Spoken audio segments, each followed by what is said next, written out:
Check. Good. So I'm Max Ceron. Max Ceron, CWB Association Welding Podcast. Today we have a really cool guest, Welding Podcast. The show is about to begin. Hello and welcome to another edition of the CWB Association Podcast. My name is Max Ceron, and as always out there, scraping and japing, juking and duking, and finding the best, coolest people I can find to bring on the show for you. Today I got Beau Wigington coming to us from Greensboro, North Carolina, working for Weld.com. Good homie. We love each other. We have so much fun whenever we see each other. Beau, welcome to the show. Hey, thanks for having me, man. It's always fun to chat. Yeah, you know, we when did we meet? What, like 3 years ago now? 2 years ago? It was one of the conferences. It was at FabTech Atlanta. I'll never forget it because everyone was like, "You got to meet Max. You're gonna love Max because I have a music background. You have a music background." Yeah, and we met at Arcs and Nails because, like, you walked in and I was like, "That's Max." I was like, "That's the guy I've been looking for." And then we chatted and been best friends ever since. I'm curious though. What's the back talk of Max? What are people saying behind my back that are like, you got to meet Max? It's like, No, they were super. Like, they were like, "You've been in radio for a long time and you had a background in music." They're like, "You guys will just get along. You guys have the same personality." And I was like, "Well, let's see." And they were right. Yeah, it's like, we're two parts of the same cookie. If one of the cookies lived in another part of the country. Yeah. Wait. Yeah. Just like that. Just like that. Yeah. Different, it's just different cookies in different countries, Right. We're the same flavor, different We're the same. There we go. We're still the same creamy innard. Yeah. Yeah, I guess so. All right. So you work for Weld.com. What do you do for Weld.com?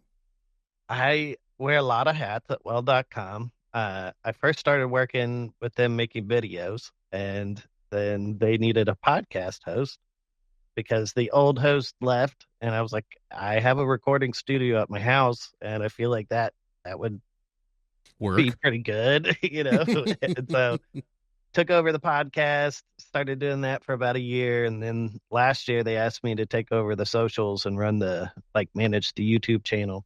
So I've been running the socials, running the YouTube channel, running the podcast, and running my mouth, So when you say running the socials, that means that not just for your videos that you do and your podcasts, because I can see the ones that you're in and the ones that you're a part of, but then there's ones that aren't you. There are other peeps, you're also like throwing those up, or you got to edit and stuff too. Like, oh, I edit, dude. All day. I edit Austin quite a lot. I hear him in my dreams.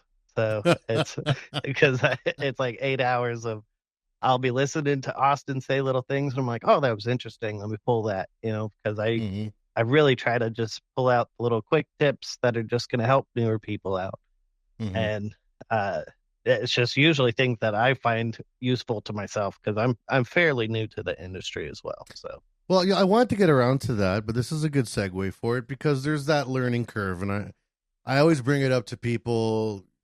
This industry, you would think, like let's back out, let's go to 30,000 meters because we're Canadian meters. And I can't see that well. That's further. Starting to get sweaty, but no, we're at 30,000 meters, and we look at the welding industry, and you would think that everyone in the industry is a professional of the industry, which I think is a hard no. That's not the reality. And that's not the reality, I think, of any industry. It's like you don't walk into a car dealership and everyone's a mechanic. Like, I mean, it doesn't work like that.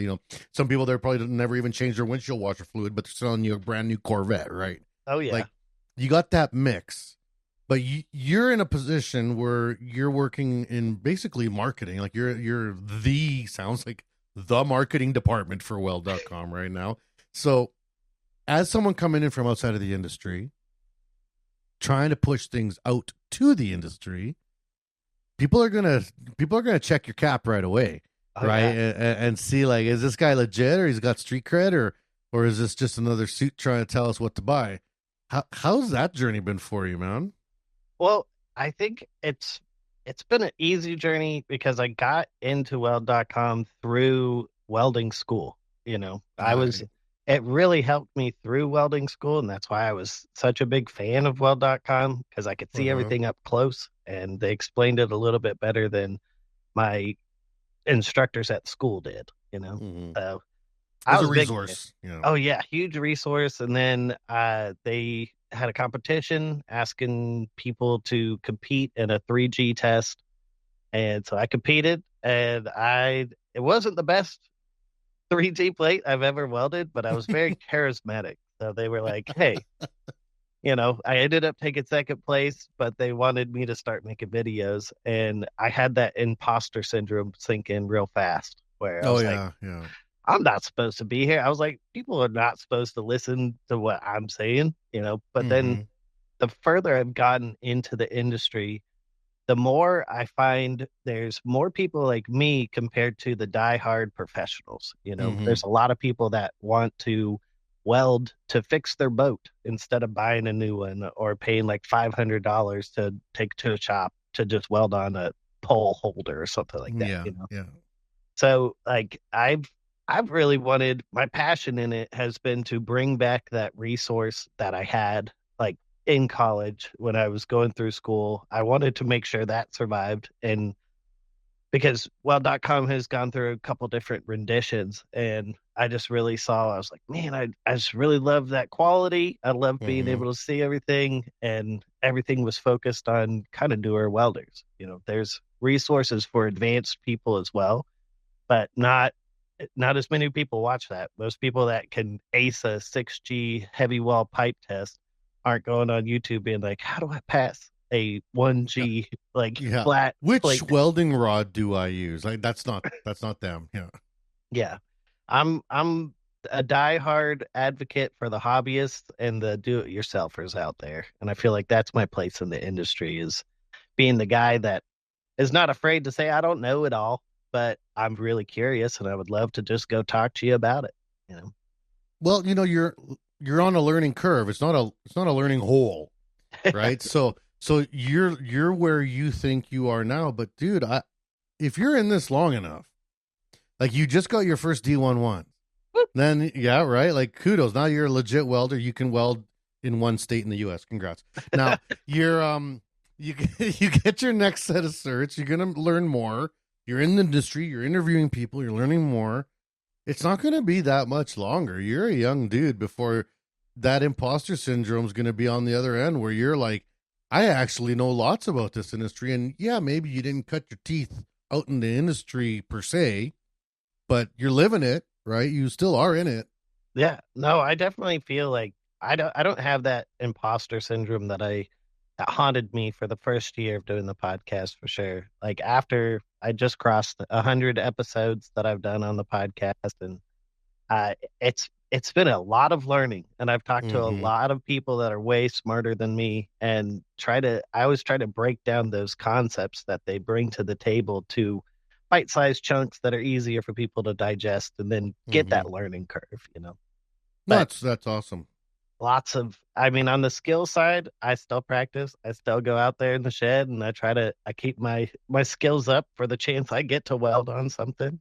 But I just don't have as much time to go out and do jobs as I used to, like since I've gone full time at weld. Yeah. Do you think that you think the weld bug will bite you at some point? Do you feel like there might be a time where you're like, hey, you know what? I'm just gonna go on the tools for a while, like, and like not thinking financial, not thinking whatever, because I'm sure you make like at least 8 figures at weld.com. I That you're wish. good. I You, wish. but I mean, let's say if you want to come down and hang out with the plebs and go do some welding, you ever think about that? It ever cross your mind being like, I could still do this? Well, my main focus when I got into welding was wanting to get a get my like sanitary work Mm-hmm. certifications because North Carolina is riddled with breweries and there's tons of Mm. repairs. Like I make repairs at breweries, I just never do anything on pressure, you know. Yeah, yeah. But it'd be awesome to be that guy to just go Mm-hmm. and do that. That's one of my dreams, but also I've become a big fan of hard facing. And there's Yeah, yeah. It's like a skill, man. And there's everybody needs it. Everybody needs it. And everyone knows how to do it really poorly because for some reason the amps on the box are never even close to what you should actually be using. Like this what 1/8, man? It's yeah, the Sharpie marks, you know. yeah, this 1/8 nickel rod should run great on 80 amps, not 140, baby. Let's go. Like, Just turn it all the way up and just hold on. now, as you develop your skills, is that like on your, let's say, professional development plan as a person working for Weld.com? You know, like you are let's say you're on the resource side of it, you're on the marketing media side of it. But, you know, when I saw that you were at Becker's school at Underground Metalworks and got your certs there, I was like, yeah, go Beau, because we talked about it. We talked about it last year, being like, you know, what are you gonna do, or what's your next steps? And you said you want to get some real certs. Do you feel like you kind of want to keep on that train? Kind of what someone called me a cert dragon once. I liked that. You're a cert dragon. You just get certifications to sit on them like a horde. Yeah, you don't even do the welds. And I'm like, that is actually very, very true. I am a cert dragon. That's all right. that's definitely what I want to be. I laugh with our with one of our editors. He was asking about it. He's like, so like, because a goal of mine at least, and Austin's, is to start a series called Beau Gets Certified. And it's I just go and get all these certifications, but also show like what kind of prep should you be doing to go and pass this. If you fail, you know, what are some common things that bust people on this test? You know, just to give people a really good understanding of what they're getting into, because that's not out there. You know, there's not just like a guidebook to getting certified, especially in the U.S., because it's a whole different. We actually ballgame. have that guidebook in Canada. It's called the S-Class Certification Guidebook, but see, we don't have that here, man. We don't have that, and like it's a beautiful book. It's free on our website if you want to get it. Hey, and it's free. And dude. It's free. Yeah. That's one thing, like getting into the industry has been one of my biggest gripes, is just like how complicated certification and all this stuff is, and like how there's not a worldwide standard. I know there are different things like the CWB, you can go and travel the world worldwide. Yeah. You know, the ISO standards, you can travel worldwide. IIW. Just not the ones we have here in the States. No, none of those are actually make it complicated, man. I get a headache trying to wrap my head around the U.S. system. I've had many educators from the U.S., some of the best teachers in the U.S., great people, amazing welders, amazing educators, but it's a hiccup every time when it's like, okay, now explain to me, an outsider, if I want to, let's say, build a house in California, but I want to work in Kentucky and have a cabin in New York, which tickets will allow me to work in all three places? And it's like, whoa, easy there. You know, let's slow down. Let's step back. Yeah. Well, I think that's like part of why, like, the U.S. is a very capitalistic country. You know, it's about everybody going out there, starting your business, following your American dream.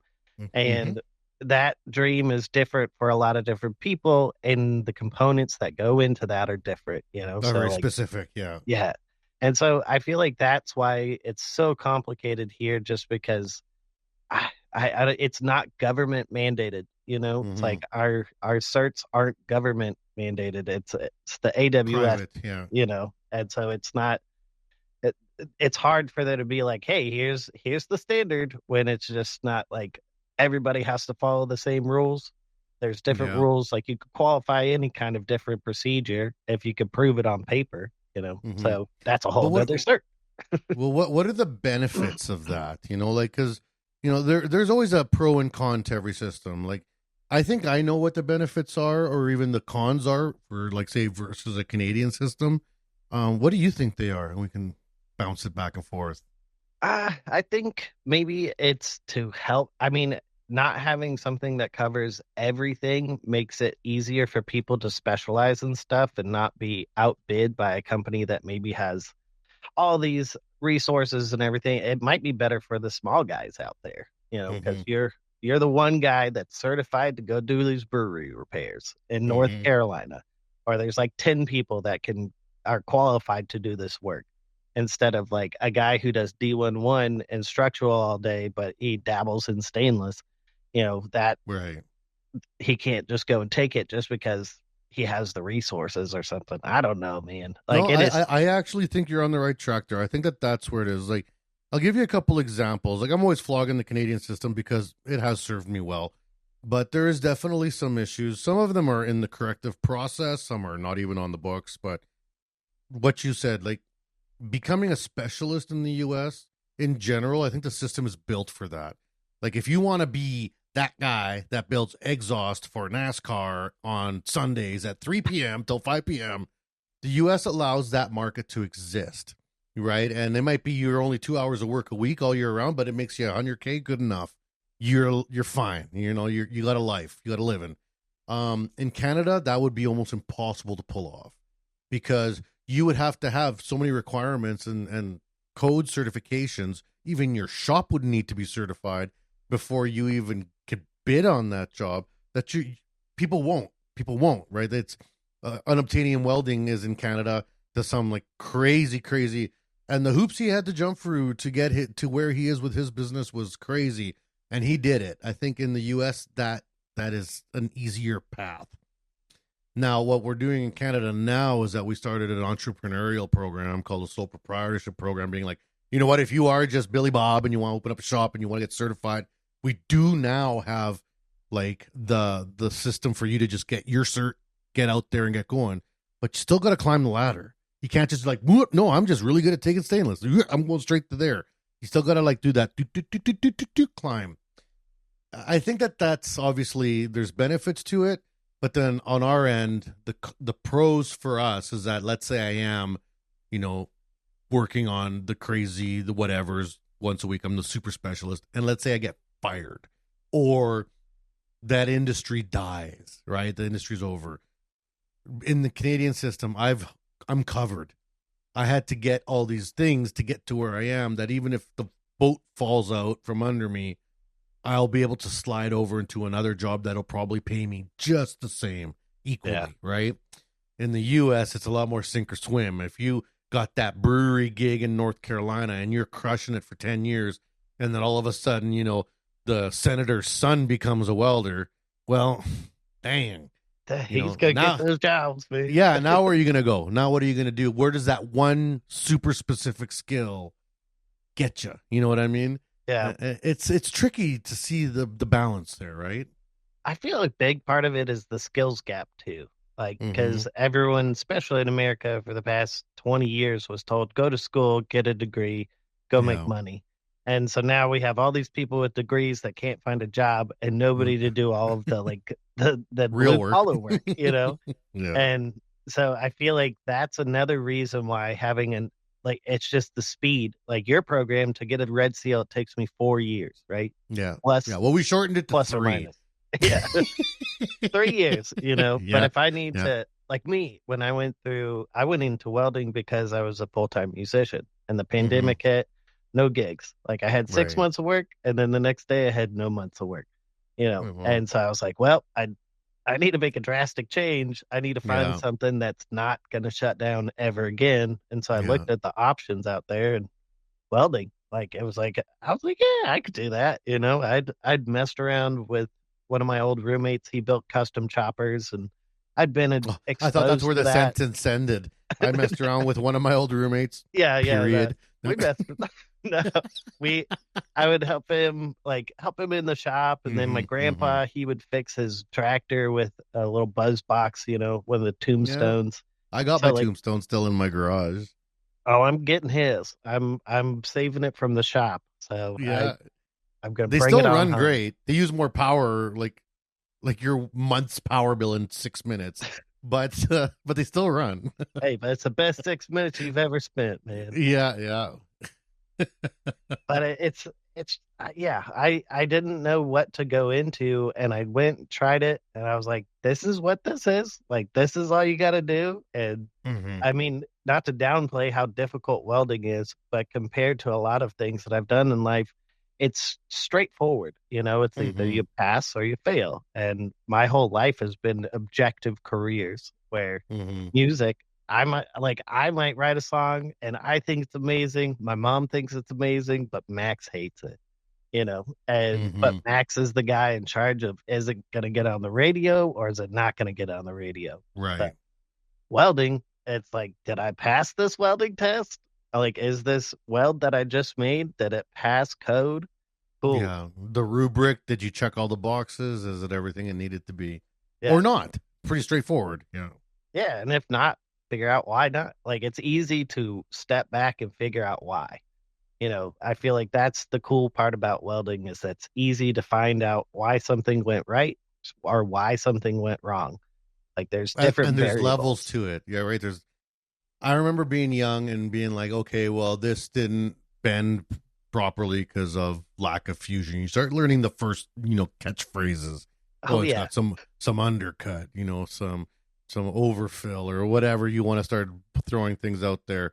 And then you get more into it and you're like, okay, well, that's actually because of, primary, things like amps and voltage. Okay, now I'm getting a little deeper.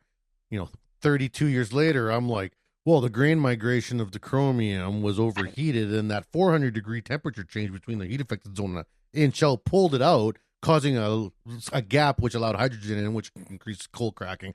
Like, at the end of the day, you can go so deep in this trade, like as deep as you want, right? Like, I mean, it's like never-ending bubble of information. Yeah. Well, and that was what drew me to weld.com and the path we're on right now, is that everybody, like when I went through school, they were like, you're going to be a structural welder, a pipe welder, or a manufacturing welder. Like, that's your three options. So I was like, that's ridiculous. I was like, there's got to be more than that. Yeah, I don't feel like that's true, but okay. Yeah. And so, like, I kept being like, I wanted to learn more about the different pathways. And I looked at, I would go to the AWS and they had like 5 options for me. I could go be a pipe fitter, a manufacturer. I could be a fabricator. I could be a boiler maker, a shipyard worker. Like, they had some more options, but I was like, there's more.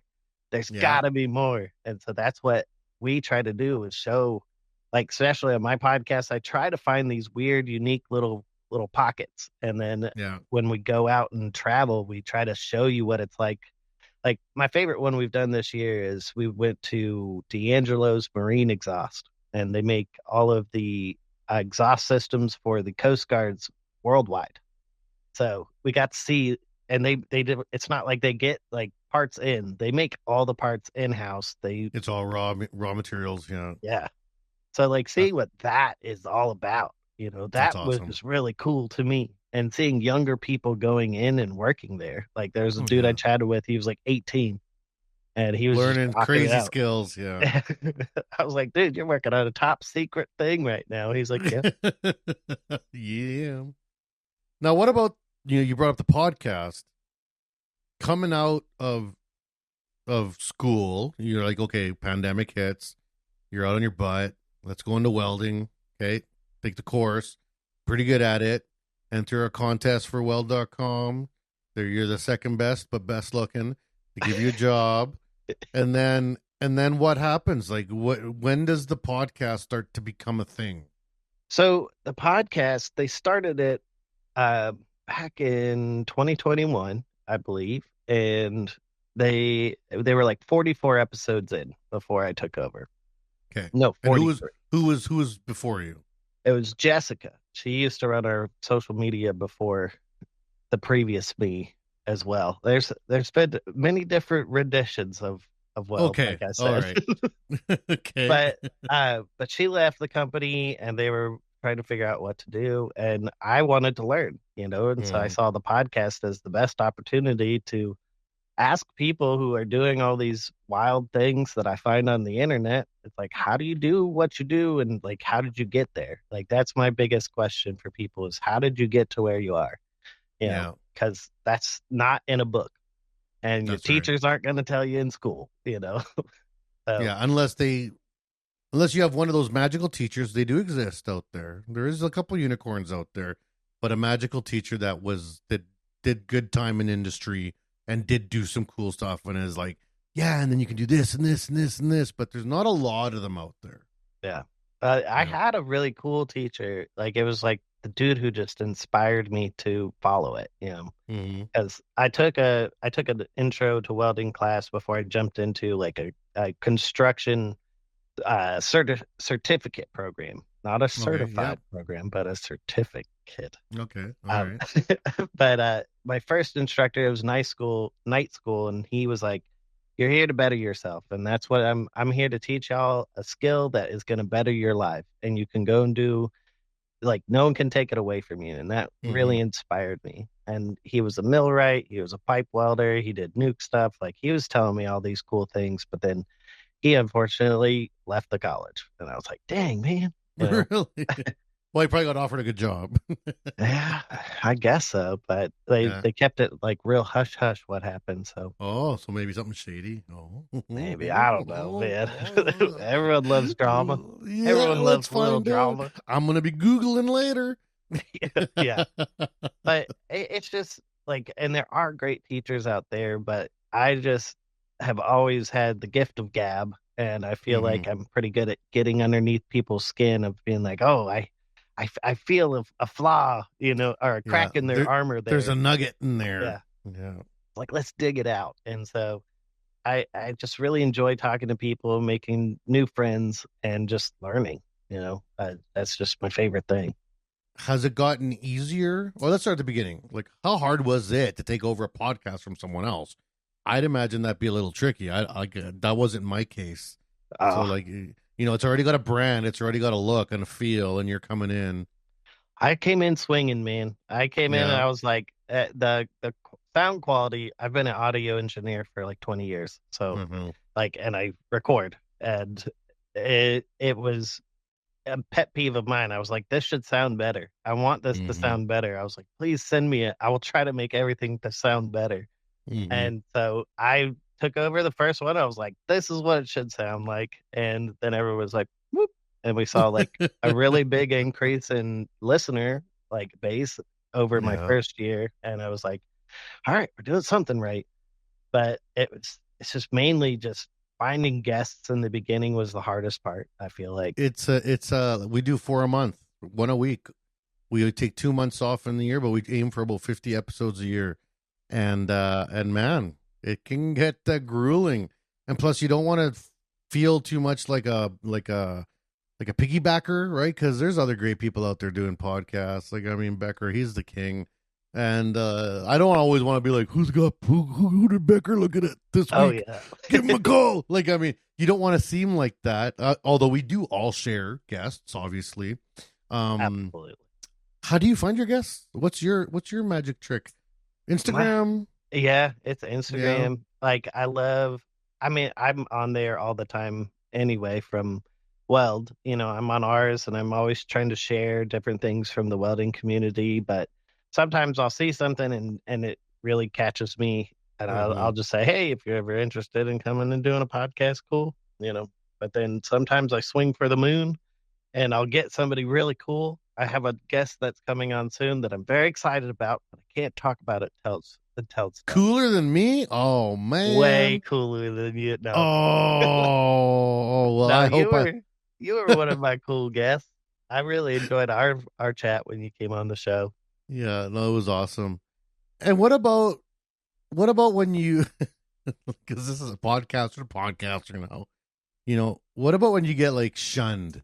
You're trying to get someone and you just get totally ghosted or they even book and then don't show up and so how does that make you feel? Has that happened to you at all? Oh yeah, I mean it's happened. It's happened multiple times, and I'm just like, well, you just missed the chance to talk to the coolest person you're ever gonna meet in your life. But like, because that's my favorite part is like I come from music and Hmm. like doing film and TV music and touring, and I think I'm a pretty cool guy. I got some really cool stories. Hmm. And I that's my biggest thing I want to bring to the welding industry is just like teaching people how to put themselves out there and share what they do Hmm. better, and just be a resource for people to ask questions. Like I just had a guy on, Joel Welch. He's a pipe welder, like a pipeline welder, and he's starting his podcast, and he doesn't know how to extract the audio. I was like, Hmm. Hmm. that's where I come in. I can help you. like, Well, yeah, Jason helped me start this one. I was like, literally, I remember I was talking to people about starting a podcast for the CWB because I wasn't working for them yet. They had reached out to me to start one, and I was like, I'm going to reach out to Jason Becker. And they're like, why would the biggest competitor to you starting a podcast want to help you? And I was like, I don't know. It's a welding community. You don't ask, you don't get. So I asked, and he was like, oh, yeah, bro, I got your back. That's what you got to do. He was super helpful. And now we both are like, you know, we work on projects together all the time because it's like, this isn't that type of industry. no, Right? It's, number one, there's enough money for everybody. It's not like, oh, if I bring you down, I'll make another nickel. It doesn't work like that at all. Right? And if people try to come off on the welding industry like we're so competitive with each other, we're not. We're just not. We're competitive with ourselves. yeah, And we like to like challenge each other, but for greatness, not out of malice. You know what I mean? and that's something that I've always tried to bring into the industry. Like, no matter what part of it I've been in, is like I just want to help people with. I have a lot of weird skills. You know, it's like I've been an ice cutter, I've been a sound engineer, I've been a server, bartender, I've been a guitar tech. What's the worst job you ever had? Single worst job Single worst ever. job was dishwasher, man. Like I worked one night as a dishwasher. It And doesn't sound that bad. no, it Why did it wasn't suck? bad. It was the boss. She told me I couldn't sweat. Like, she was like, she came in and I was Stop sweating sweating. my butt off, dude, because it's super hot. I'm spraying this hot water, and then Yeah. she's like, "You can't sweat. You're making the dishes dirty." And I was like, I don't know how to respond to that because this is just my body's natural state of being this hot over the steamy dish rack, you know? Yeah, Like, yeah. so I left, but I mean, I don't know, man. Selling shoes, that was my first job. That was not Yeah. fun, man. It really left an impact on me when it comes to people's feet, you know? Yeah, yeah. I'm not a much of a foot person to start with, although I would say that my feet are probably abnormally beautiful. But aside from that, I'll take your word. but aside from that, the service industry is a different game. Like I tried working in a fast food joint. That was my first job, 15, working at a Dairy Queen. And they got Dairy Queens in the U.S. Yeah, they're Oh yeah, yeah, they're DQ, Canadian, baby. they started in Canada. So, actually, the first Dairy Queen was in my home province here, not too far from me. But I didn't last. Like, I think it was 2 weeks, maybe a week and a bit. I was good in the kitchen until they realized that I didn't know how to make any burger. I just made them all the ultimate burger, and no one complained because everyone's getting the $10 burger for 99 cents. Because I'll have a cheeseburger, ultimate. I want a double chicken burger, ultimate. I don't care. Everyone's getting ultimates. And then finally someone complained because they're like, I don't want an ultimate. And it's like, you ruined my plan. So then I got kicked out of the kitchen and sent to the front, which was worse. Don't put me in that till. I was fired that day. I was like, yo, bro, there's 8 things on the menu and you're thinking about it for 20 minutes. Like, how about I order for you and get the out of here? Like, what's going on? Like, Yeah, that was bartending, man. I love bartending and I hate it at the same time just because I did a bunch of like high volume bartending. Like, there's your craft cocktail bartenders where it's just like, oh, let's have an experience. Oh, an old fashioned with a sprig of what, orange rind and smoke. Yeah, I've done that. I didn't dig that, but like the volume bartending, I loved it because I got to get my aggression out. I was just like, what do you want? What do you? I get like 10 orders, serve everybody, and it's like, get out of here. And then if somebody like got too crazy, I would put my bar tool on my towel and slap the bar and say, get out of my bar. And I loved it, man. I love that thrill, and I feel like that's another segue into welding too. Is like just that like constant pressure for 8 hours of like just slinging. I was going to segue into that right now because I was going to pull music into it. There's one thing that I've noticed in my entire career, and I've had a very storied and wild career, and most of the people that I've attached to that mentored me or that I was a mentor to that were successful either had a music background or a sports background. Because there's something about the perfectionism of music, because as an artist, you're chasing the dragon all day long, every day. You're chasing that dragon. that's what music is.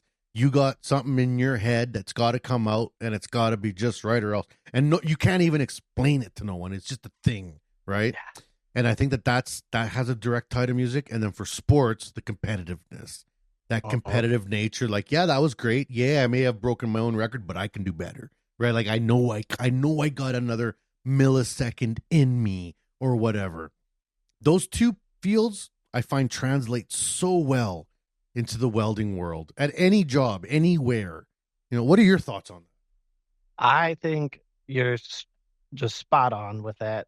Like, especially like, I mean, I do have a background in sports. Like, I played football and baseball and just anything that any kid would play. Like, that was instilled in me. Like, I was on a championship football team. I was wrestler of the year.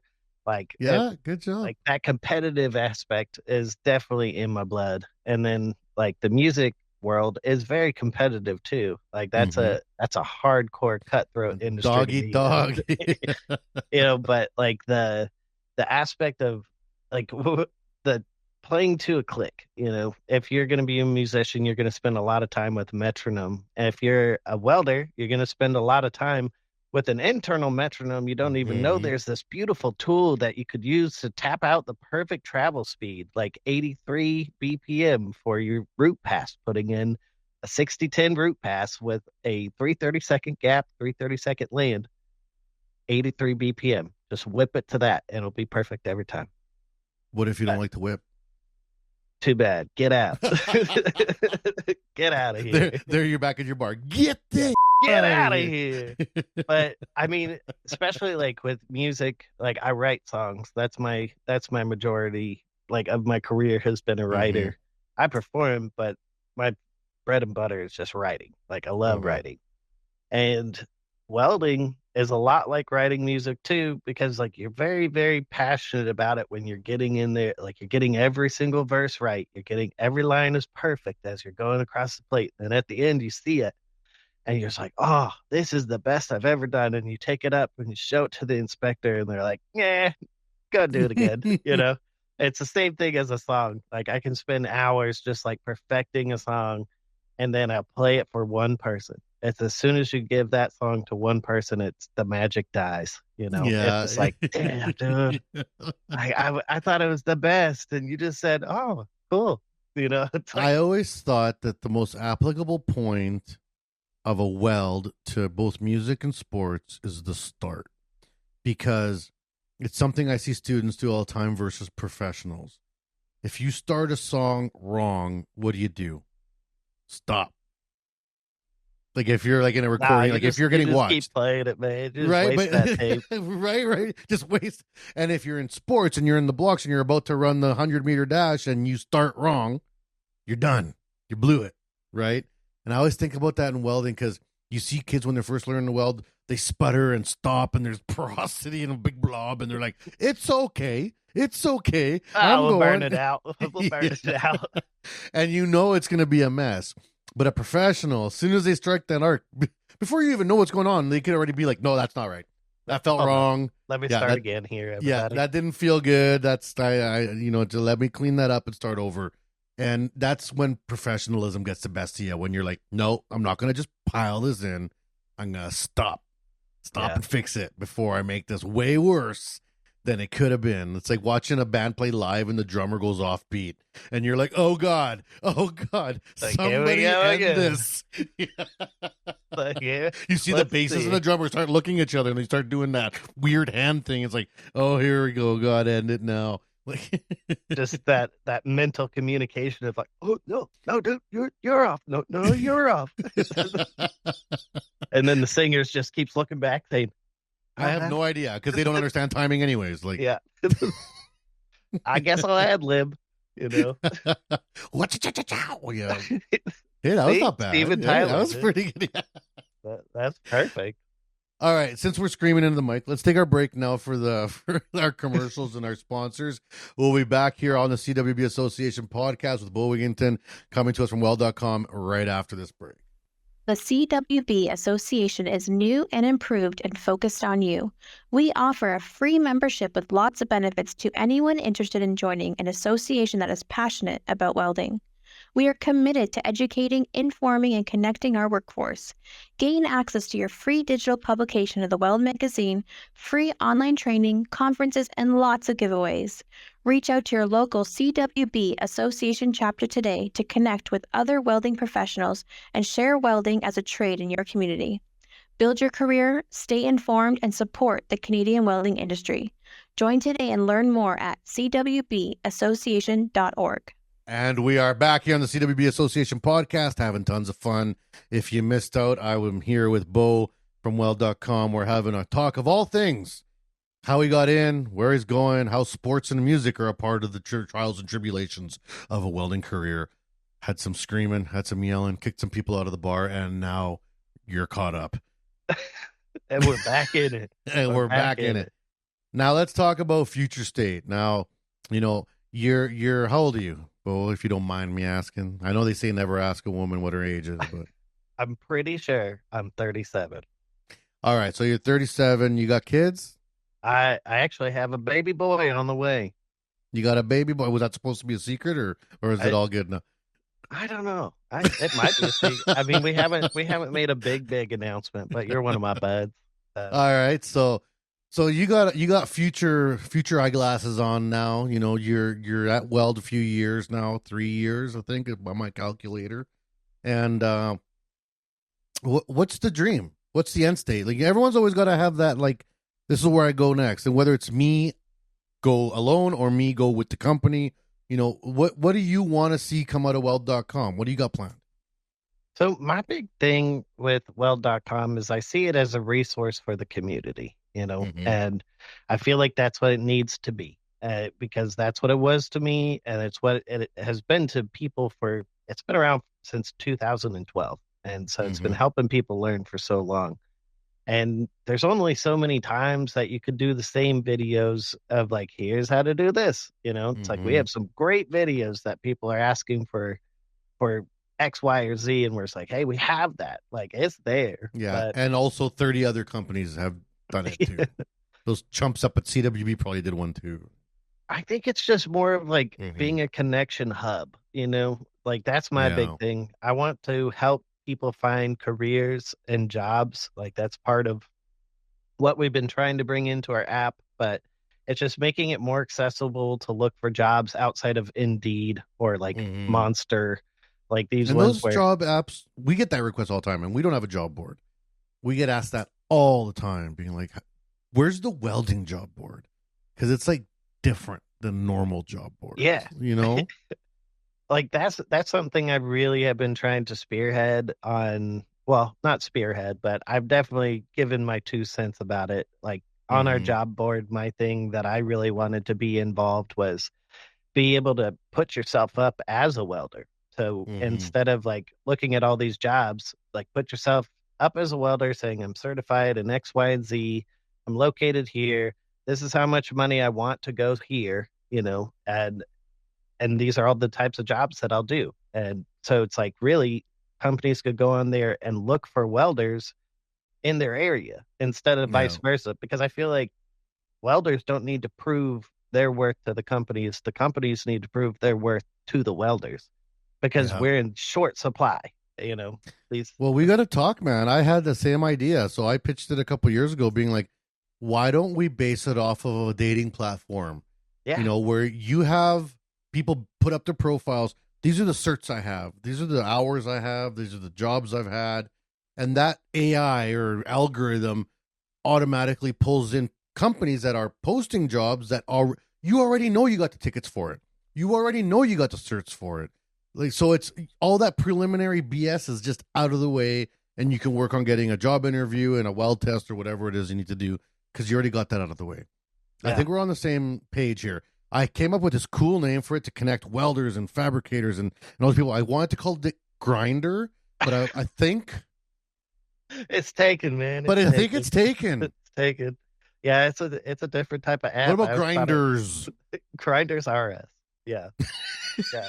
I don't know, man. Like, But I think you're on the right track. I think that we have the technology. I think dating apps, as silly as it sounds, created a new way of marketing. Right? They create where it's profile driven, not end user driven, right? well, it's kind of like LinkedIn too. You know, it's Right. like you Yeah. look at LinkedIn, it's a weird social media site where it's just like, It hey, is. I this don't get is the algorithm. this is my job. These are my jobs, you know.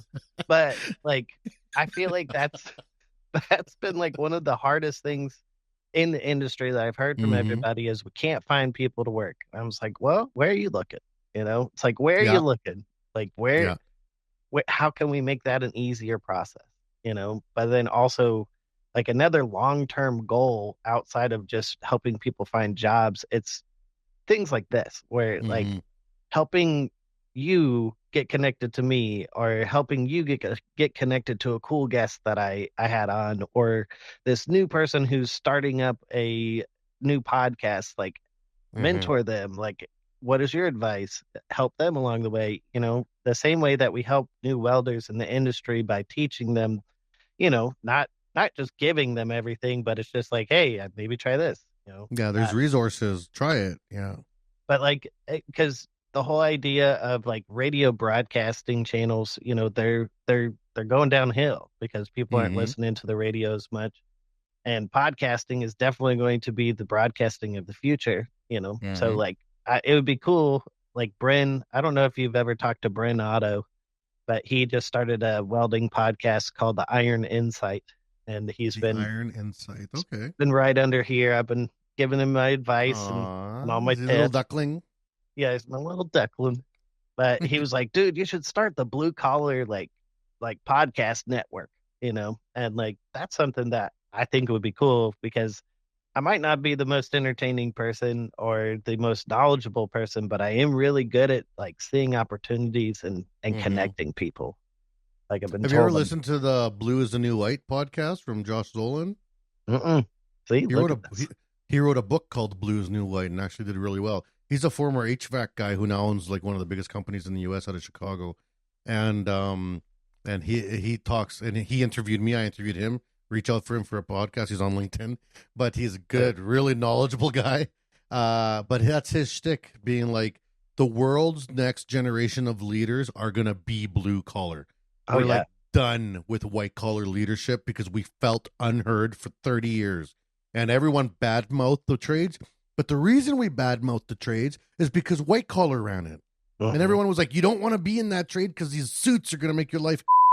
Well, the skills gap may be crappy, but the skills gap is also like the big reset, Mhm. right? It's an opportunity to bring young people in and be like, no university for you, maybe a couple business classes so you know what numbers are, but but you know the business, you know the business, and people that know the business should run the business. That it kind of makes sense, right? Exactly. Exactly, man. Like Yeah. you're hitting a really close topic to my heart for sure. Yeah. Like when it comes to welding resources out there, like they should be in the hands of welders. And like Mm-hmm. that's been a goal of mine with weld.com is putting it in the hands of welders to guide the direction it should go in. And Mm-hmm. over the past couple of years, we've been doing that. So that's been pretty cool. Now, what about the relationship with your parent corp? Like Weld.com is not an island on its own. You know, it's not just out there floundering, being like, good luck, Weld.com. You know, am I touch? I better. Next question, please. No, how does that work? You know, for the listeners that don't understand the hierarchy. Well, so here's my take on it all is Mm-hmm. that so YouTube, it all started with YouTube. Right. And not a lot of people understand what YouTube's mission statement is. Like the mission statement of YouTube is broadcast yourself. Mm-hmm. And the reason why, you know, like corporate accounts or things like that don't really do that well is because it's not about you, it's about your company, you know. Yeah. And people are going on YouTube to learn from somebody they trust. And that's how the relationship on YouTube works. Yeah. And so that's That's the hardest You part got to about keep that. Yeah. yeah, you gotta we gotta stay unbiased. We do have people that own weld.com that are in the industry, but they don't want to be associated with it because they want to keep us unbiased in the industry, right? Mm-hmm. But I feel like a lot of people, there's multiple levels on that where Right. it's an entertainment company too. So it's not just like it has to be run by people who have welding knowledge, which like between me and Austin, we have a pretty Yeah, decent you got it amount. on lockdown. Yeah. We have a good I amount mean, of he is a doctor. he is a self-proclaimed doctor. But we have a pretty good amount of welding knowledge between the two of us. Him more on the hands-on, me on more of the theoretical, like just industry works and how everyone's working.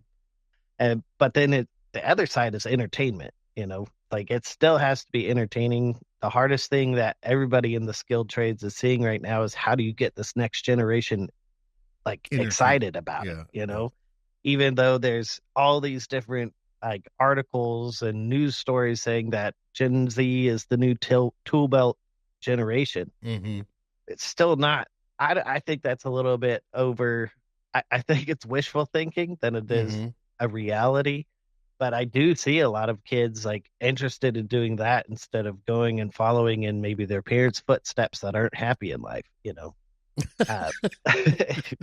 just straight up, dude. Just straight up. Yeah. Wow. The 30 years of accounting didn't turn out the way you wanted to, Bill. Like, yeah. It's like, I can't I always figure thought out that was why I'm such not happy. I always thought that was such a high profile, gig when I was 18 and going to accounting school. Sorry. No accountants were hurt in the making of this podcast. So just their feelings. But I mean, for me, that was a big part of it, right? Like, I mean, I went to university right out of high school, even though I had already been welding because I was so programmed from my family to be like, don't be a welder. You're wasting your talents. You're wasting your intelligence. So I went to university to immediately know that I hated it. And these were not the people that I felt akin to me. As much as I love to learn and I love cracking books and I like doing that stuff, to the thought of cubicle life, like scared me, like legit scared me. I was like, how am I going to do this for the rest of my life in a cubicle with a computer in front of me, as I live in a computer with a cubicle in front of me now, but not at 19 years old, right? Like, how do you get them excited? What do we do? It's just show them what you can do with it. Like, I feel like that's the thing that not a lot of people focus on. Like, a lot of people right now are focused on the money. And I think that is like not the best way to entice people. Yeah. I hate it. It's one of my biggest pet peeves. It's like people be like, you're going to make $100,000 first year out of school. It's like, no, you're not. Like, and you're maybe one out of 1,000 will get that gig. Yeah, right. Like, a very small fraction of people are going to get that gig. And if they do get that gig, they might get laid off in 6 months, That's right. That's right. It's not the way to do it. I feel like it's showing people the entrepreneurial spirit of welding. I think that's the biggest thing to me, where I know I'm self-sufficient. If the world falls apart, I could just go start fixing everybody's trailer in the neighborhood and make, like, I could barter. You can barter your way through existence. Yeah. I think COVID actually taught the planet that. Yeah. Like, okay, take all your degrees and burn them in the fireplace because I'm keeping your lights on. You know what I mean? It was the great equalizer in showing that all of these big dreams that people had to go be a lawyer, doctors, very important. Lawyers, they're important too. But like, lawyers are only important when things go wrong. Yeah, exactly. But like, as a musician, like, it really gave me a lot more worth, even though my whole world fell apart. It showed me I have a skill where I can make something out of nothing. And that's the same thing with welding. It's like, I can make something out of these raw materials, and it might cost me $15 to buy all of these raw materials, but I could sell it to you because you're a sucker for $250, No, because you're a very valuable client. Of Beau Enterprises. Yeah, Beau Enterprises values his customers. But it's like, that's been a big big thing that I've just seen over the past couple of years is So the worth. how do you? So I agree. I agree. I remember my first year teaching. I was actually told to do the money speech. Be like, yeah, make sure you let them know that they're gonna make buckets of cash, and like that was pressure internally from college, being like, these kids are here because they didn't go to university, so we have to make them feel like they're still gonna make lots of money. Or like, who wants to go to school to make minimum wage, right? Like, what would be the point? You might as well just not go to school and make minimum wage. I sort of get the angle, but this is where I have my crux in the argument, and I'm not sure which way I want to go. Is that I desperately feel, and thoroughly and deeply feel that we need to somehow glamorize the industry. Mm-hmm. Not necessarily with cash, though, right? Because I feel like what we do with the podcast glamorizes the industry. It gives people, and glamour just means pizzazz, right? Like we're right. We're making people the chisnet. You know, like we got people that have a normal job to them, but to us, their normal job is super cool. Yeah. Right? Super cool. And to them, it's just working 40 hours a week to feed their family. But to us, the story, to the listeners, that's like, wow, that's rad. How'd they get there? How'd they do that? I might want to do that, right? So we're glamorizing it. The Metal Shop Masters on Netflix, I thought was a great step forward in glamorizing. Because if you go into a grade 4 classroom and you say, like, who wants to be a doctor or a fireman or a policeman, or you're going to get lots of hands up. Who wants to be a welder? There's not going to be no hands up because they don't even know what the hell that is. But look at TV. You got Paw Patrol. You got every trade there except the welder. Where's the welder dog, dude? Where's the welder dog? Right? Yeah. You got the lawyer, and you got the construction guy. You got Fix-It Felix. You got all these other things happening. Welder's not on the spectrum. We're not in the same game as the other fields. We're not getting talked to about kids, even though every person on this planet from the day they're born is surrounded by either something made by, made for, or made with steel. Right? Yeah. I feel it's exposure, what you were just saying. We were going back to the music side where, like, most musicians are paid in exposure. That's what everybody wants to pay you. It's like, hey, we got this gig. We want you to come play. How much? Like, well, we can't pay you anything, but it'll be great exposure. It's like, so the music industry is just lousy with exposure. The welding industry is not lousy with exposure. Like, people are not getting exposed. They don't have like, welding has the worst PR person I've ever met in my entire life. Maybe that's like my future is being the PR guy for welding, because like, I want it to be more mainstream. I want it to be involved because it's in a bunch of TV shows, but they're usually doing it wrong. Like, I just saw this one about Yellowstone, like a super popular show. They had a welder on there, and he's just like MIG welded, and he has a stick out of probably 3 inches, just like laying down. I was like, yes, licking it on there, Yeah, and they couldn't have just hired a local welder for the 10-minute scene, like, really. No, they were all union. Yeah. that artist union is no joke, though. Oh, I know. They weren't in the right union. They weren't in the Screen Actors Guild. That's what I have a degree in. Like, I went to real college. I went to a real 4-year college, but I did not get a real degree. I got a BFA in acting. So, like, I learned all kinds of different acting techniques and learned how to make hats and build sets and do all of these. Like, I think it has been one of the most resourceful, like, best degrees I could have ever gotten from my line of work, at least as a musician, and now into welding. Like, life is a mysterious vortex of craziness. I went to university for philosophy, and everyone's like, what the you can do with that? And I don't think I could have chosen a better thing to help me with my entire career, because I am not scared of problem solving at any level, because I actually went to school 4 years on how to problem solve. I am never confused. I always know the next step. Oh, and that's like been one of my biggest resources to the welding community, has been just helping people get better at putting themselves out there, like to circle back around. And like, what makes content good? It's like, why do people watch something compared to like, why do you watch this but not that? It's figuring out why, like Mhm. there's on welding, you can step back, like we were saying. It's like, okay, why did this Yeah. work? Why didn't that work? Content is a little more tricky because there's a Mhm. lot of subjectivity in there, but there are a lot of like, basic steps, like the building blocks that we go through in the welding world. There's a lot of that in the entertainment world where it's just like, you gotta just be direct. You gotta be to the point. You gotta pique their curiosity and satisfy it. I feel And like have the that's, right person in front of the camera too. yeah. Man, that's crazy. I can't figure out that algorithm. Like I'm basically like a less green Shrek, and people watch, and I'm like, why? Like, A less green Shrek. I mean, I think you're onto it there. People Shrek love did do Shrek, well. dude. Yeah, people love Shrek. That's all you got to roll with. Yeah, and up next we have the less green Shrek from the CWB. Forget his name, whatever. Yeah, I mean, it's a lot of just following. There's this person I listen to all the time about just kind of keeping up with trends on YouTube and all that kind of Mhm. stuff.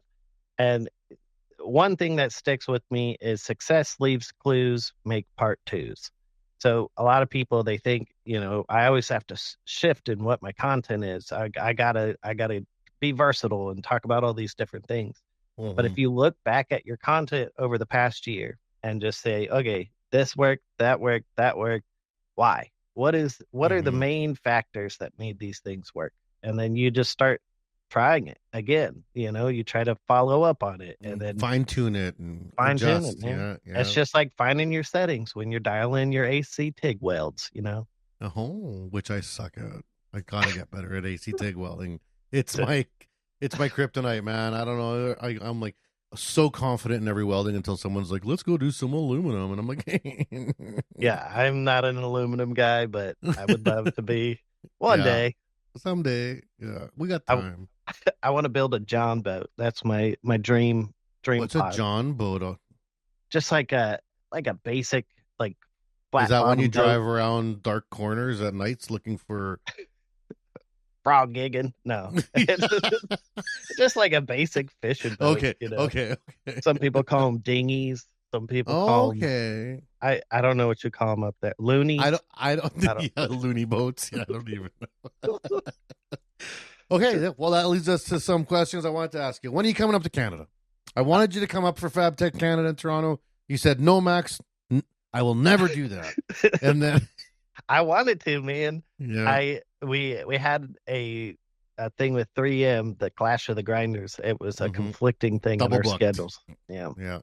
What I about hope next year? June. We're looking at June, around I, same time if it's around June, I could probably make it happen. Like next year. I'll put it on the calendar now and just say I'm going, Because whether or next year's not. the small one. We do like a big giant one. We're kind of like FabTech in the US, right? We do like the Chicago show and then the others. I wouldn't say smaller, but just off location shows. Toronto's our big one, and then we actually go quite a bit smaller. That was a tactical decision on my part because audience. I'm like, we keep hitting the same audience. We just keep hitting the same big wigs all the time. Like, who cares, about X company? We know them. We know they're around. So now what we do is we do the big one in Toronto, and then we do one like in like last year was almost like a rural setting. We were like a small town out on the East Coast, because I love those shows. They're way smaller, they're way more intimate, but you get like the local food and the local talent and the local industry, right? You get like welders and fabricators that represent a very important part of our industry that normally never get the show floor, right? So this next year we're looking to go out west, and we're probably going to do more of like an oil and gas. Like everyone hears about tar sands and oil sands in Canada. Nobody knows what they really are. So we want to do like a show, like kind of let's go right to where these people work and live and explain it properly. There's a college there that actually teaches programs on it. So that's what we're gunning up for next year. We haven't released anything officially yet, so I can't say where, but just negotiating that out right now. I think it'll be a blast. Well, you tell me where it is, I'll be there. I'll make Okay, it yeah. happen this year. I'll put it Well, I on. brought Becker up last year and Stephanie the year before that, so you'd be on an elite team, man. Dude, I'll be there, man. I got to renew my passport. That is one thing I Yeah, have to do. you got to get on that. Although technically to get into Canada, you don't need a passport because we're part of NAFTA. You just need a photo ID. That's it. Well, see, everybody's been telling me I can't go to Canada without my passport, and I'm like, And did these people, any of them, ever actually go to Canada? probably not. Probably not. That's the welding industry, false information everywhere. Everywhere, just false Everywhere. There's information. just all kinds of weird. Everyone's got their way of doing things. Yeah. Well, what about, okay, now outside of Canada and our amazing conferences we got up here, which I recommend everyone in the U.S. Yeah, they're going to be smaller. You're not coming for size. We're 1/10 the population. That's what it is. Hey, It's man, about it the doesn't girth. It's about the matter, man. girth. Yeah, Yeah. I was about to say it's Yeah, about what you do with it. We got slightly different industries. We got slightly different way of doing things up here, and we have the same leading world technologies up here that you have in the U.S. We very much are. I would say America, Canada, U.S. are the big players in the world. So if you get a chance, come up check out a Canadian conference because you're gonna learn stuff. Just like me going to the U.S., I learned stuff, right? Like Poutine. oh man, we just came out of Quebec. We had skills national, like Canada skills in Quebec. Oh, I saw your poutine. Man. I was like, damn, dude. That was unreal good. Like I can still picture the flavor. Is that the right word? Yeah, picture. Picture the flavor? That just seems like wrong sense. I can Yeah, still imagine the taste. There you go. There it is. There we go. Yeah, There it afterwards. is. There's the ESL. Yeah. All right. What about you in the US? What's coming up? Shows, conferences, Weld.com stuff. So in the U.S., we are going to be at FabTech this year for sure. Orlando will be in there. Orlando. So we're going to hang out. And then, Damn right. And you're going to make time for me this time? excuse me, sir, you have to make time for me because I had all the time in the world for you last year. But I'm sorry. I do feel bad. Every time you're like, yeah, in an hour. And then I'd be like, not an hour. Like, yeah, I'm like, was let's bad. go get a drink. You're like, sorry, I've already had too many. I'm out.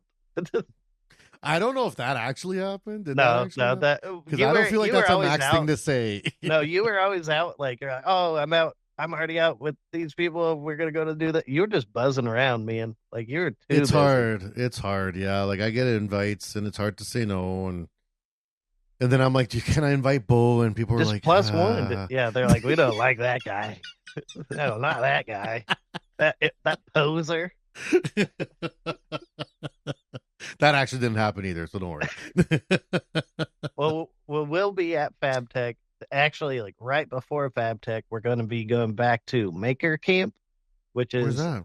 it's in New York in the Okay. Catskill Mountains, and it's an awesome thing. Like if people out there don't know what Maker Camp is, it's a Mhm. weekend where there's blacksmithing, leatherworking, wood Oh, carving, wow. welding. We're building a 20-foot smoker. Like they're showing people how to use stick welding this year. Mm-hmm. So we're gonna That'd in be 3 super days fun. we're gonna build us a big old smoker and then cook on it. A 20-foot smoker. Yeah. Like what are you trying to feed? Like the East Coast? The whole well, all the people there. Last year they had a 20-foot smoker, a 15-foot smoker, and then like a little 10-foot smoker, like all rolling to feed this entire camp because it's a lot of people that go out there. Like I don't know what they're up to this year, but I think last year there was somewhere around 600 people like camping out doing different Wow. activities. So That sounds so fun. you should And go, that's dude. that's early October? It's literally the weekend before FabTech. Like so. Ooh, Friday. that'd be tough slogging for me. That'd be tough slogging. Come on, I take a man. whole crew down there, man. But send me the deets. I'm interested. I mean, I love that kind of stuff. I've done a little smithing of my own here in my house. I've made a couple blades and stuff for fun, and I consider myself a 5'6" smoker. So, well, last year I got to smelt metal, which was really nice. like these dudes smelt Team 6. Shout out. They build a furnace from clay, peat, moss, and sand. Like they make it, and then they drop in ore that they collected from all around the U.S. and smelt metal there, pull it out, extract it. What do you use for a heat source? Propane or fire? Charcoal. Ah, charcoal. Yeah, dude. That's for real. It's real deal. It's very cool. But they have made me a member of Smelt Team 6, so I will be helping them as well. That's awesome. Yeah, no, that's on the horizon. We will be out in Houston. I think that's the only other trip we have planned before FabTech, but that one's a private trip. We're not Okay. going to be open to the public, but we are going to do some cool stuff. Cool. So summer is going to be a little bit more office time, clean up, button stuff Yeah. up, planning. Just catching up. Like we've Same done with a us. lot of trips. So Yeah. I just came off a month on the road, so now it's next 2 months for me are hopefully just planning and getting things ready. I got all my budgets approved, so FabTech, we're gonna try to hit that one hard. I'm trying to figure out what's going on. Everyone's got cool little mini projects, and I love those little mini projects that happen at FabTech. But how do you make time to be all of them? Plus, I got a booth, right? So like, how do you work a booth and run that stuff? It's crazy. just hire a bunch of Max impersonators. I have a few, but they're Dude, all. I would love to be a Max impersonator for Yeah. FabTech. Just walk Yeah. around. They either Hey. don't got the belly or the hair or the height, because hey, it's coming, buddy. I'm working on it, man. Because everyone know, like when I lose weight, people are like, "Oh man, you all right?" It's like, am I supposed to just be fat? Like, Hey, man, you got to just be you. yeah, I am me. That's one thing I am, and that's one of the hardest things I've learned as I've climbed my ladder is how hard it is to stay authentic as you move up. And that is a word of warning to anybody on the young coming up and up. It's great. I love entrepreneurship. I love people claiming their space and climbing the ladder. But be you, man. Corporate America. Ooh, she's a beast, man. It's a daily fight. I'm sure you see tastes of it, but Oh, yeah. I'm right at the top of that now, and it's like, holy. And for a tattooed kid from the streets of Regina, Saskatchewan, it's a ball game. Let me tell you. Hey, man, you got to be a scrapper out there. Yeah, you do. It's one thing I'll never lose is my scrap, man. I love hustling. I love scrapping. No one can ever take it away. They try. That's right. They They to try. squash They it. do. But no, I will Nope. not. What's going on with your cert game? Like you kind of alluded that you wanted more. You're gonna do the cert show, like Cert show. Well, the next one I'm gonna get is probably gonna be a D13, What's or a that? D19. So D13 is like bridge code. Like I would like to get a stick structural? one. Yeah, a stick structural, just to show the differences in the tolerances and everything that you can have, Mhm. because it's pretty strict compared to D11. Okay. And then I want to get a sheet metal cert. That would be a really cool one, just because a lot of How people do they you just think do that? you I gotta wait for the watch. video. Yeah, you're gonna have to wait for the video. I'm gonna go to Jason's and we're gonna do it, because he was telling me about a sheet metal certification, and I was like, yeah, that sounds up. Because like since I left school, I haven't really welded much bigger than like 1/8 material. It's like Really? Yeah. most of the jobs that I do, it's not thick stuff. I've had to learn how to weld thinner and thinner and thinner. So Mhm. I want to show people what those certs are like, because I can't find them either. So Yeah. No, and I'm a thick boy myself. I like thick steels and thick things. All things thick are great for me. I kind of get scared off by thin things. They kind of in my professional life, I haven't had a lot of it, and you're comfortable where you are, right? I yeah, grew up in the I cut my teeth in the mining industry. There ain't no 22 gauge at the mine, like except for maybe your coffee mugs, about the only thing with thin steel on site. So when I got out and started having to do thinner materials, I was way out of my element. yeah. Well, like Yeah. I all through school, like I love welding heavy wall stuff. Like I love doing monster coupons. I love Mhm. doing thick structural plate, structural pipe. Super fun. Like that's fun. Mhm. But It is. man, Yeah. thin stuff sucks. Like it is just like so. It's just like, because if you mess it up, it's not just like, oh, I'll It's patch done. that. It's like, okay, I'll spend the next hour figuring out, like, just keep blowing more holes to try to fix this Yeah. one hole. Who's got some copper I can put in behind this Yeah. to try to puddle some disaster together? Yeah. And like purging, and like stainless stuff, like in the sanitary world. Like that's something I definitely want to get into, but not right now. Right. Not right now. Well, awesome, buddy. This has been a fantastic interview. You know, it sounds like you got lots on the go, lots coming up. I'll see you at FabTech in Orlando. Maybe I'll see you before then at one of the, you know, your cult retreat you're going up to there in New York. It sounds pretty cool. You know, I want to get indoctrinated. It sounds awesome. Dude, yeah, you definitely want to drink the Kool-Aid because it's really tasty. Yeah, no, it sounds fantastic. Right up my alley. Best nap you'll ever have. So, oh man, where was I talking? Oh yeah, I was signing off. So things are going good with you. Everything's good. I know that we kind of had hinted at seeing if we could do something together. I'm still down to see if we can figure it out. We got a few months out yet. I got really nothing in concrete planned for FabTech yet. So if we want to do something fun, we should think about it soon before all my pieces start to get filled in on me. But I think there's something there we could do. We could make something happen. We can make something happen. Here's a question. You know, right. Why are there no like welding demos at FabTech? We have asked this question before. So 3 years ago, me and Jason wanted to do like an AWS versus CWB weld challenge at the time. I think it was the ESAB. ESAB had this massive floor display with like 10 welders, and they were actually welding, and people were welding right on the floor, like all good to go. I've never seen one since then that big. And we were like, yeah, he's got friends at ESAB because Jason has friends everywhere. And he's like, I can do this. But then it was like, what are you going to be welding? Oh, we're going to do like test coupons. Nope. Done. Like, no, it was like a big hard no. There must be some fear of repercussion from either AWS or CWB or some invigilation body about doing tests in a non-certified environment. I don't really get it. I feel like if there's no inspector there, who cares? And I work for one of those companies there, dude. Yeah, well, maybe that's the thing. Maybe they'll rat us out and be like, oh, that wasn't right. Or I don't know. I just feel like there should be like master classes, you know? Like that's the thing that I'm missing from FabTech. Like I want to go take a stainless steel TIG class with the best, you know? This is something that I think is very valuable, what you're just saying. I've been getting heat, mainly from myself, about CanWeld, which is our Canadian version, about where's the welder stream.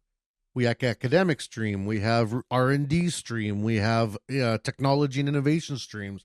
Where's the welder stream? Where's the presentation from the best titanium welder in Canada being like, these are the problems with titanium, this is the best way to do it, these are some settings I should use, these are the tungstens, this is how I do it, and some demos. Even if they're video demos, where's his presentation? Like, obviously, it'd be way cooler if we can get arcs on the ground, but where's the welders' world? And then they're like, we don't get enough welders at these conferences. Well, yeah. Because they've got nothing to go see. Exactly. What are they?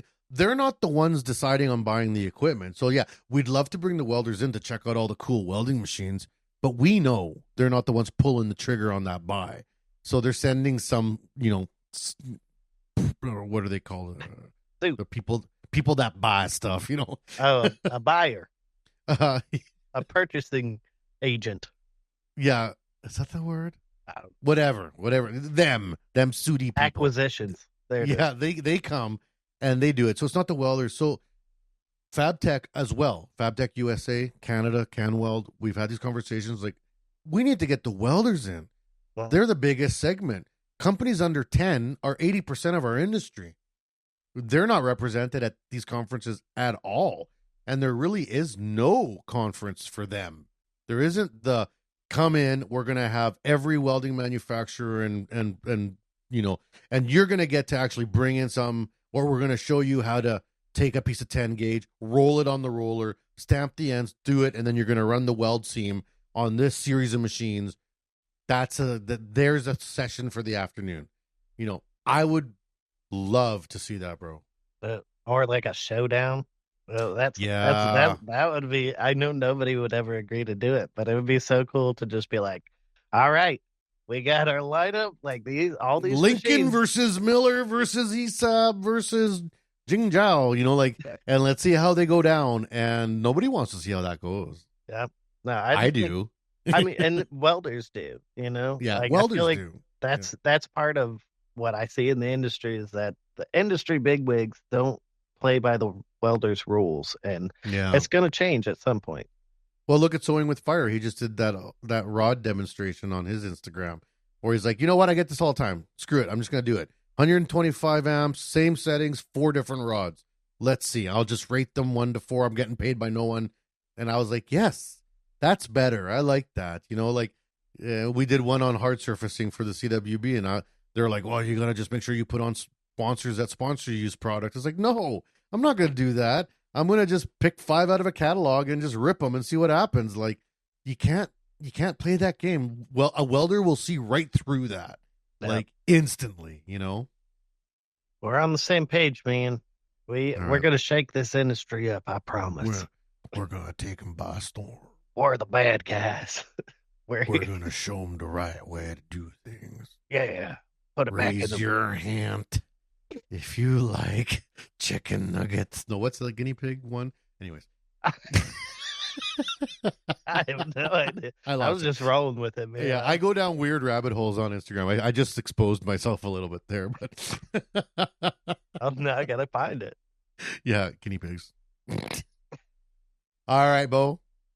Until we meet again, I've loved having you on the show. Any shout outs you want to throw out to anybody? Shout out to Max for having me on the show and always being a really helpful guy in the industry and hanging out and having beers with me whenever we get a chance. Well, shout out to Beau for the same. And I mean, shout out to the people out there doing it, because you're showing up, you're doing it, you're learning. Tell us what you need, because me and Max, we're trying to make it happen.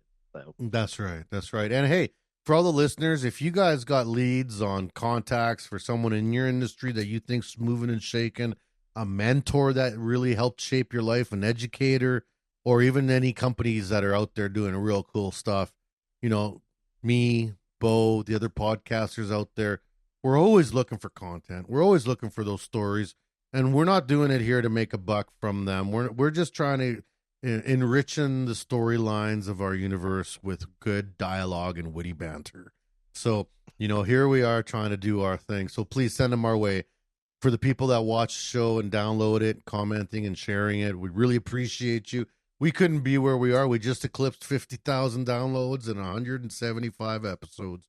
So we're out there, we're slinging, and like Beau said, it's work, but we couldn't do it without you, the listeners, and the people that come on the show. So, Beau, thank you again. thank you, Max. All right, and everyone, take care. I'll see you at the next episode. We hope you enjoyed the show.